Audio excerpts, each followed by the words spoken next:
Quelles sont les causes d'un déséquilibre entre les différents domaines de vie et comment faire pour les éviter? Très bien.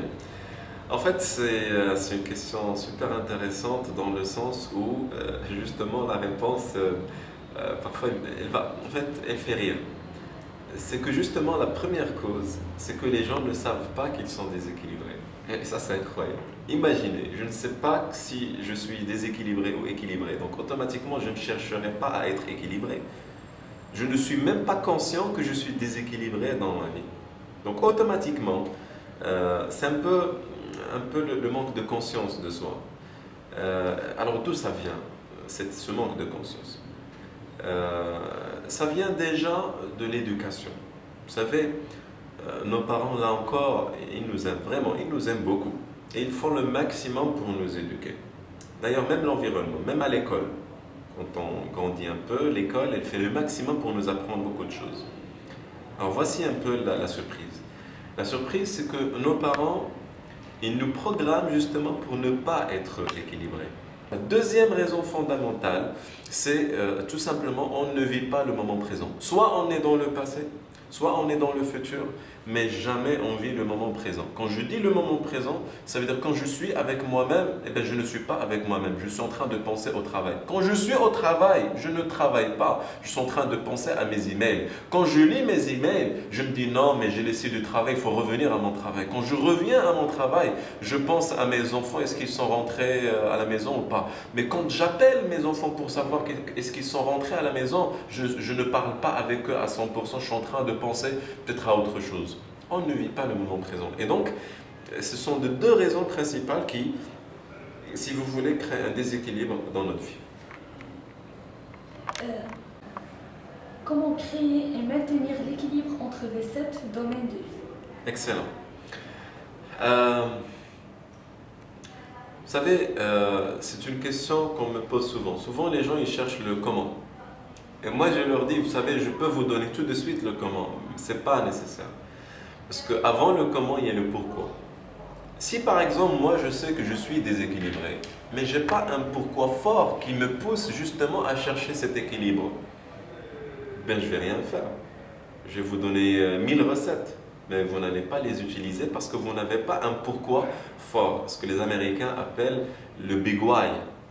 Si vous n'avez pas un effet de levier qui vous dit, qui vous pousse intérieurement, parce que le changement, en fait, il émane de quelle partie de nous-mêmes? De notre monde intérieur. Si moi, je sais que je suis déséquilibré, mais ça ne me dérange pas. Je suis allé, je suis bien, ok, je suis déséquilibré, ma santé n'est pas bonne, je mange tout le temps à l'extérieur, donc c'est pas équilibré, pas de problème, mon argent, mon salaire, je le dépense le 10 du mois, le 20 jours après, donc fauché, pas mal de problèmes financiers, aucun problème, je me débrouille. Cette personne-là, elle n'a pas encore pris conscience justement de ces enjeux, si vous voulez, de la douleur qu'il pourra associer à sa vie ultérieurement, surtout quand on est jeune. Quand on est jeune et qu'on démarre justement notre vie professionnelle, souvent on a ce déséquilibre parce que on était habitué à voir la maman et le papa qui font presque tout. Et nos amis, même s'ils nous jugeaient, ok, on rigole ensemble. Mais demain, c'est le même jugement que ce candidat ou ce nouveau diplômé, ce nouveau salarié, quand il rentrera dans une réunion professionnelle, son patron ou son chef hiérarchique, il va lui donner une remarque. Ce n'est même pas une critique, une remarque. Il va se sentir mal. Il va se sentir mal et c'est là, en fait, c'est ce mal-là auquel on doit prendre conscience pour justement se dire waouh, donc finalement ma relation avec moi-même, il faut la rétablir parce que finalement la critique quelque part c'est juste un cadeau. Quand les gens vous disent ça vous le faites mal, il faut le faire comme ça, peut-être la façon parfois laisse à désirer, mais en réalité c'est un cadeau. Les gens ils sont tout simplement en train de vous donner un cadeau. Chose que vous avez payé peut-être beaucoup d'argent pour l'apprendre à l'école, mais vous ne l'avez pas apprise. Là, on vous paie pour vous apprendre. C'est extraordinaire ça. Donc je reviens. Comment créer et maintenir l'équilibre? Déjà, pourquoi je veux cet équilibre? Si je n'ai pas un pourquoi assez fort, automatiquement, je resterai déséquilibré. Donc ça, c'est un. Deux, maintenant, le comment. Le comment, c'est vraiment simple. De manière pratique, je vais prendre une feuille. Je vais mettre un tableau avec 3 colonnes. Dans la première colonne, je vais mettre les axes personnel, professionnel, finance, famille, relations, spiritualité, plaisir, santé. Dans la deuxième colonne, je vais mettre note actuelle. De 0 à 10, je me donne quelle note? De manière intuitive. Intuitivement, ma relation avec moi-même, c'est combien? Est-ce que c'est 0? Est-ce que c'est 10? Je suis super bien avec moi-même? Est-ce que c'est 5? C'est moyen? Vous vous donnez une note intuitive. Et souvent, je dis aux gens, s'il vous plaît, faites confiance à votre vrai soi, à votre intuition, parce que quand il vous donne un chiffre, c'est le vrai chiffre. Fermez les yeux et dites, quelle est ma note dans cet axe? Il y a un chiffre qui va apparaître, vous le mettez. Après, vous aurez quoi? La deuxième colonne pleine avec 7 sur 10, 8 sur 10, 5 sur 10, 3 sur 10, 2 sur 10. J'aurai des notes. Après, je vais me poser la question.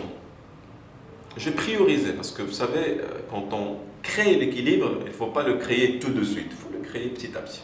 Je vais poser la question, quel est l'axe que si j'arrive à l'équilibrer aujourd'hui, si j'arrive à, par exemple, j'ai 2 sur 10 dans un axe. Alors, 2 sur 10, c'est dangereux.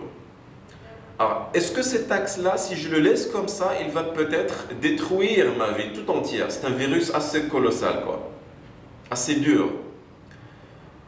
Si cet axe-là, vous vous dites intuitivement, si j'arrive à maintenir ou à créer l'équilibre dans cet axe-là, je serai bien, je serai heureux, je serai plus joyeux, j'aurai plus de calme, plus de paix avec moi-même. Si oui, et le oui, il est intuitif, vous allez mettre quelle est la note que je veux avoir dans cet axe-là. Je prends un exemple bien précis. Alors, imaginons que dans votre axe professionnel, vous n'êtes pas bien, vous travaillez dans un métier qui vous ne plaît pas, ou là, il vous plaît, mais vous n'avez pas les compétences requises, tout le monde vous dit, vous faites un travail qui n'est pas bien, etc. Vous n'êtes pas bien dans le monde professionnel. Vous mettez une note, 3 sur 10. Vous n'êtes pas content. Après, vous dites, waouh, c'est vraiment cet axe-là, c'est lui qui détruit ma relation avec ma femme, avec mes enfants, avec mes finances, etc. Alors, qu'est-ce que je dois faire? Qu'est-ce que je fais? Je me dis, quelle est la note que je veux avoir d'ici 6 mois? Une note. Mais comment je veux être? Juste une note. Ok, mon souhait, c'est d'avoir par exemple 6. Ne mettez jamais 10. Parce que 10, c'est comme si vous levez un peu la barrière et votre subconscient va stopper. Vous mettez par exemple juste 2 ou 3 points de plus. 6 sur 10 par exemple. Alors après, qu'est-ce que je fais? Je me dis alors, entre 6 et 3, qu'est-ce qu'il y a? Il y a une différence de moins 3. J'ai un déséquilibre de moins 3 actuel. Après, je vais me dire quels sont les 2 objectifs, quelles sont les 2 décisions que si j'arrive à les mettre en place, à mettre en œuvre dans les 6 mois, je serai plus équilibré et j'aurai mes 6 sur 10. Et s'il vous plaît, en fait, essayez déjà de choisir des décisions simples. Ne soyez pas trop dur avec vous-même, soyez simple. Quelle est la chose que je peux faire? La différence entre 6 et 3, c'est 3 points. Alors, quelles sont les décisions qui vont me permettre justement de réduire ce gap? Et j'écris les décisions, 2 décisions seulement. Je les mets en place et automatiquement, votre vie va commencer à changer. Peut-être pas entièrement équilibré, mais il va commencer à changer. Monsieur Siltine, maintenant nous allons passer aux questions de nos fans sur notre page Facebook. J'ai la question de Mohamed de Casablanca. Donc, Mohamed vous pose la question suivante. Les conditions de travail de l'entreprise où je travaille impliquent des horaires lourds et décalés. Je suis constamment d'astreinte en cas d'urgence, vu que je suis le seul expert dans mon domaine. Et cela perturbe ma vie personnelle et sociale. Qu'est-ce que vous me conseillez? La notion je suis le seul expert. C'est très simple, Monsieur Mohamed, on vous demande tout simplement de ne plus rester le seul expert. J'imagine que derrière vous, il y a une équipe. Donc 2 choses, soit vous avez une équipe, soit non, d'accord? Alors si vous avez une équipe, il faut la former, il faut donner un peu, il faut partager votre knowledge et le manager. Aujourd'hui, on parle de knowledge management, ça veut dire transférer vos compétences à votre équipe. Si vous n'avez pas d'équipe, il faut la constituer, il faut la construire. Travailler seul veut dire que vous allez tout le temps faire les mêmes tâches chaque jour et automatiquement vous êtes le seul expert. Et si vous êtes le seul expert, ben, toute l'entreprise va vous solliciter. Qu'est-ce que vous voulez? Parce que moi j'ai peur à ce que demain vous restez dans cette lignée de conduite. Vous croyez que c'est vrai, vous êtes le seul et que votre travail vous demande beaucoup de temps. Et qu'après 5 ans, vous allez vous retrouver avec un déséquilibre. Peut-être aujourd'hui vous ne le sentez pas ou vous le sentez mais pas assez. Mais moi je vous demande de faire un exercice, Monsieur Mohamed, c'est de s'asseoir et de se dire que si je reste comme je suis actuellement, qu'est-ce que je perds au niveau personnel? Qu'est-ce que je perds au niveau familial? Qu'est-ce que je perds au niveau financier? Qu'est-ce que je perds au niveau de ma santé? Qu'est-ce que je perds au niveau spirituel? Les 7 axes. Déroulez ça sur les 7 axes. Vous allez remarquer que votre vie d'ici 5 ans, si vous restez cette même personne, si vous restez dans cette lignée de conduite, vous allez souffrir. Alors, automatiquement, vous allez comprendre ce que je dis. Vous ne voulez pas souffrir, vous voulez être heureux dans votre travail. Alors si vous voulez être heureux dans votre travail, faites la bonne chose. Faites votre travail, faites la bonne chose. Pas le travail, faites la bonne chose. Au bon moment, avec les bonnes personnes, de la bonne manière, pour les bonnes raisons. Je répète, faites la bonne chose, pour les bonnes raisons, de la bonne manière, avec les bonnes personnes. Si vous faites ça, si à chaque jour vous vous réveillez, vous dites est-ce que je fais la bonne chose avec les bonnes personnes, de la bonne manière, etc., pour les bonnes raisons, je suis sûr et certain que si, là encore, j'imagine que si vous avez posé cette question, vous êtes quelqu'un qui cherche le changement, vous êtes honnête avec vous-même, j'imagine que vous trouverez vos solutions.